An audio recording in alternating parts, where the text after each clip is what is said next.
informative session. So I thought that maybe members will be asking me questions and I will have to answer them. But I asked my secretary to get it verified, and then he told me that I will have to speak for some time first, and then I will have to take questions. I don't know what you would be interested in. Whatever I prepared is not important now. I can ignore it. You can throw it away. In case you want to ask questions and want me to answer them, I am ready for that. No problem. Because there are constraints of time for everybody. And otherwise you may say, oh, he went on speaking for half an hour, then we did not get time to ask any questions. I don't want to face such a situation. So maybe I will say a few minimum things so that in fact I have written down the evolution of the concept of human rights. I don't want to read it. I want to speak on that. Maybe many of you know that. But the only point I wanted to highlight is that this human rights is not something.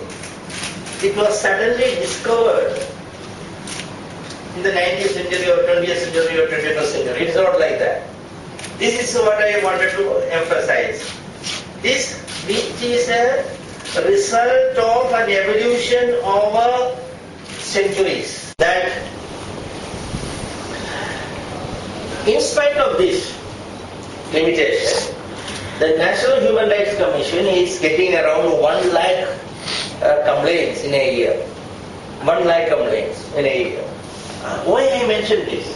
I mentioned this because in spite of the so-called lack of awareness among people, still 1 lakh complaints, if you get 1 lakh complaints in a year, that indicates the confidence or trust of the people in this institution.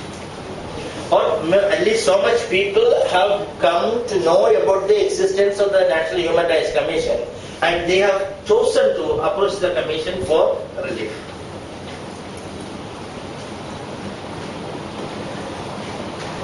Next point is, which people should know, we have, the Commission, either state and national, have limited jurisdiction with regard to violation of human rights by armed forces. Against a DG, Director General of Police, or a Superintendent of Police, we have more powers to inquire into and make recommendations. But if it is done by a commander of the army unit in Calcutta, we can only do something. We can only call for a report from the Home Ministry, Union Home Ministry, and then whatever recommendations we should make. Whereas, except in the case of armed forces, in all other cases, we can call for reports, we can call for the evidence which we have collected or taken into account, we can send our own team to inquire into the incident. We can request the state government to conduct the inquiry by a different officer, transfer it from this officer to another officer, or from the local police to the crime branch or the special branch, all these things.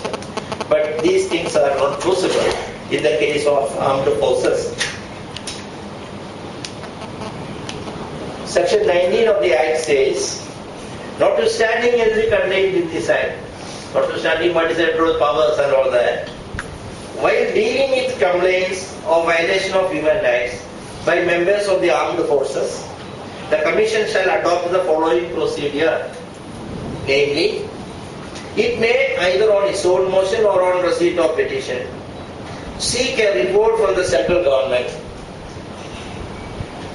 After the receipt of the report, it may either not proceed with the complaint or, as the case may be, make the recommendations to that government. I want the public to know, the civil society to know, that this has certain inherent deficiencies. called for a report from the Home Ministry. What does the Home Ministry do? Some violation must have been committed by a CRP unit working somewhere in some state or some border. Home Ministry will call for a report from the unit person, that head of the unit. What kind of report do you expect from the unit head? What kind of report do you expect from the commander of that unit which is alleged to have committed the violation? They send a report. Home Ministry forwards it to us, and we are asked to make our recommendation on the basis. And what is the report? Report says we have not done anything. This was an encounter, genuine encounter, or somebody tried to shoot us, or we fired. All these things will become. So they are sent simply as a petition. In addition to some cases have been filed in court.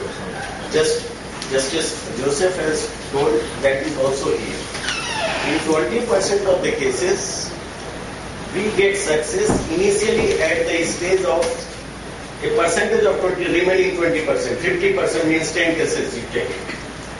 How many complaints you get on an average every year? Like on the average, I don't have the figure right now, but on the average I am dealing with for Bardwan, Commissary and Jalpaiguri. Jalpaiguri average 25 to 30 cases daily. Out of that, what I want to state here, that 80% of the cases, either it is matrimonial or land dispute, not connected with the violation of human rights by the government authorities. 20% of the cases we take, out of that 20%, 50% just call for the report, matter is settled down. Normally, FIR has not been taken, investigation has not been started. Up to level of filing of charge sheet, we track the cases.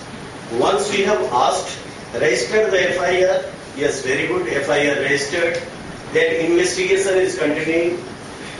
The stage of investigation is status report with respect to investigation. Once we get the report that charge sheet has been filed in court, it becomes sub judice and we leave it there. There is another reason for that, that also you should understand. Once there is a report that we have filed the charge sheet in court, then we say, now law will take its own course. The reason is, Commission has no power, and the Commission does not propose to oversee the trial of a case, at least before the court. Commission cannot oversee the trial of a case. We don't have the power. We should not do it. Nobody else should do it also. When it is cases before the court should be left free to deal with the case. That is a reason behind it. Yes, madam, you were trying to raise the State Human Rights Commission functional, and therefore you must create public opinion for establishment or setting up of commission. That's all I said. I am not making an appeal to the civil society or anything. I am bringing the fact. The thing is that it's like over 1 year or so, or 2 years. More than a year. The Bengal State Human Rights Commission, it has an acting chairperson. There is no permanent chairperson. Yeah. And to be very frank about that, the acting chairperson, he is a retired IPS officer. He was once the DG of the West Bengal Police. A lot of whim was about this fact that once a person who was once a public servant himself is being placed at the the apex position of the State Human Rights Commission. So, isn't there a dilemma? Isn't there a problem in his appointment or in the running of the Human Rights Commission? No, I do not want to comment on any individual case. State Human Rights Commission is not only in here in Bengal. In other states also this is there. That's why I mentioned. I was not making any particular reference to West Bengal State Human Rights Commission. In many human rights commissions, it is not there. I said, and it is always desirable to have the full commission functioning. I have a question for Justice Trivedi.